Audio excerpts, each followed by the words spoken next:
ሰላም ወገኖች ኢትዮጵያውያን ኤርትራውያን እንዴት ናችሁ? እንዴት ከረማችሁ? እህታችሁ ወንጌላዊት ጸገነት ነኝ። እግዚአብሔር የተባረከ ይሁን ወገኖቼ። በጣም እንደ መግቢያ የማረገው ትላንት ጀምሮ የተሰማው ነገር በዚህ በአማኞች ቤተክርስቲያን ላይ ውድመት እየደረሰ ነው። እሱ ነው እንደ መግቢያ የማረገው።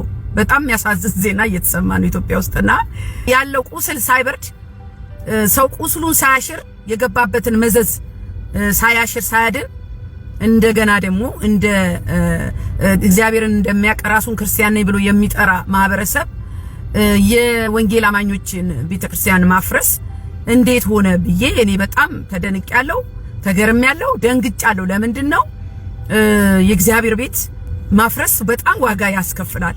በእውነት ነው የምለው። እኔ ሙስሊሞች እኮ ተነስተው የወንጌል አማኞችን የክርስቶስን ተከታዮች ቢያሳድዱ ስም አለው የሚጠበቅ ነገር ነው። የክርስቶስ ተቃዋሚ መንፈስ ያለው ሰው ማለት ነው። እንዴት ነው ኦርቶዶክሳውያን በደቦ ወጣችሁ የወንጌል አማኞችን ቸርች ብታፈርሱት? ያዘው በለው ብላችሁ ዝርፊያ ራሱና በጣም አዝኛለሁ።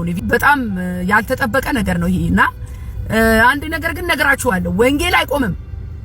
በየትኛውም ሁኔታ ቢሆን ወንጌል አይቆምም። እንደውም የወንጌል ባህሪው መቀጠል ነው። በመከራ መሃል በስደት መሃል ወንጌል እየጨመረ ይሄዳል እንጂ አይቆምም።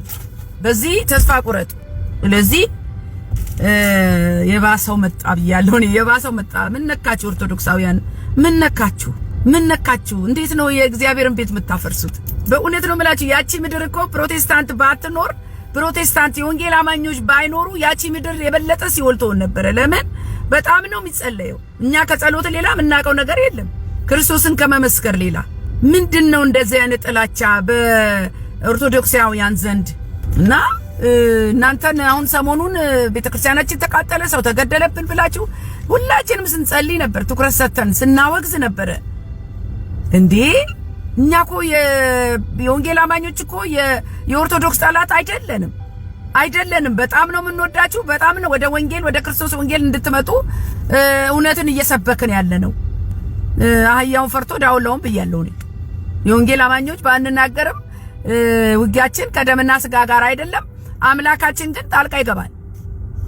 አዲስ አበባ መሃል ሀያት 49 የሚባለው ቦታ ማለት ነው።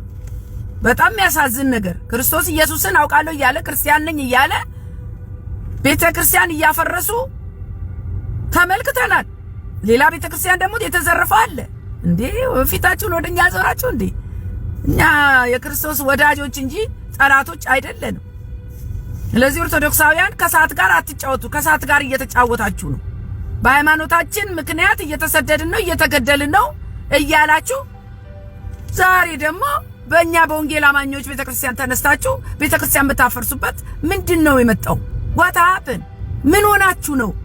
ሲሆን እንደ ክርስቶስ ተከታይ ጌታን እናቃለን ካላችሁ፣ ክርስቲያንን እግዚአብሔር እናቃለን ካላችሁ፣ አንድ ላይ ክርስቲያን በክርስቶስ ኢየሱስ የሚያምን ሁሉ አንድ ላይ ተባብሮ የክርስቶስ ኢየሱስን ተቃዋሚ በጸሎትና በእግዚአብሔር ቃል በወንጌል ማሸነፍ ሲገባን፣ መያዝ ሲገባን፣ እንዴት ሆኖ ነው ኦርቶዶክሳውያን እንደዚህ የወንጌል አማኞችን ጠምዳችሁ ያዛችሁት? ይሄ የመጥፊያችሁ መንገድ ነው። መጥፊያችሁን እያፋጠናችሁ ነው። እንዴ ዓለም ውስጥ ጠፍታችሁ ጨለማው ስትሆኑ ባለው ክፋት ውስጥ ባለው የዲያብሎስ ስራ ውስጥ ስትመላለሱ ምንም ያላሉት የገዛ ወንድሞቻቸው ልክ የክርስቶስ ወንጌል ገብቷችሁ ወደ ብርሃን ስትመጡ ይጠሏችኋል። ምንድነው ካላችሁ ጨለማ ህዝቤ ዕውቀት ከማጣት የተነሳ ጠፍቷል።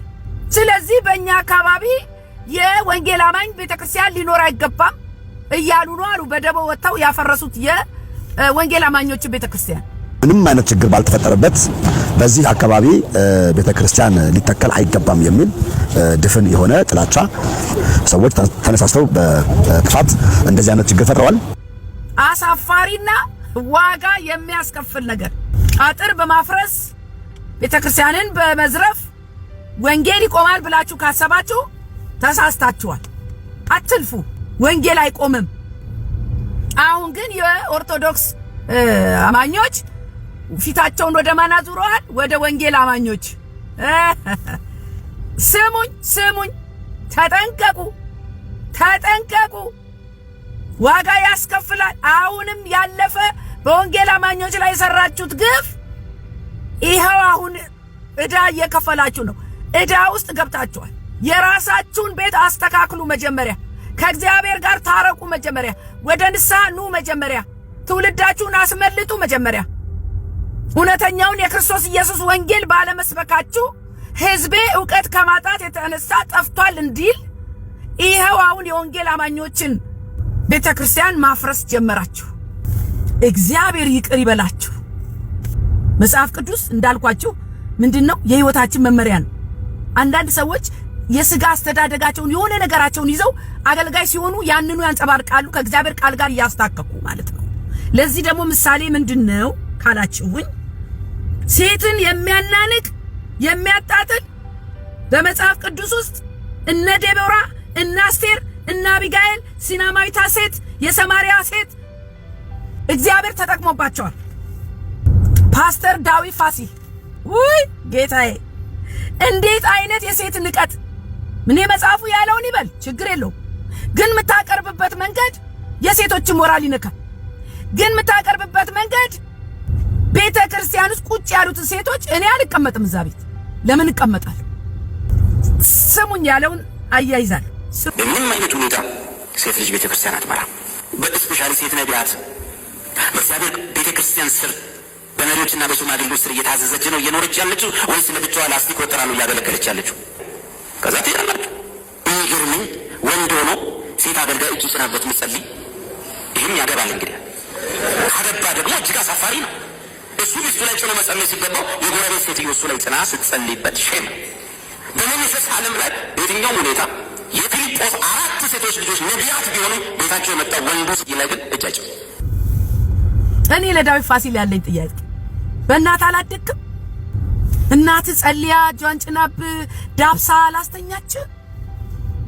የእናት ፍቅር ሳታገኝ ነው ያደግከው? ምን ነው ሴቶች እንደዚህ ናክ?